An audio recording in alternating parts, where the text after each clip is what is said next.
নবী পাকের উম্মত উম্মতি আমরা সকলেই মুসলমান, আমরা পাঁচ ওয়াক্ত নামাজ পড়ি।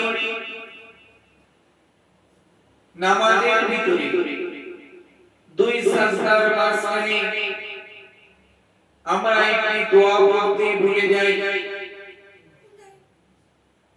দোয়াটি হলো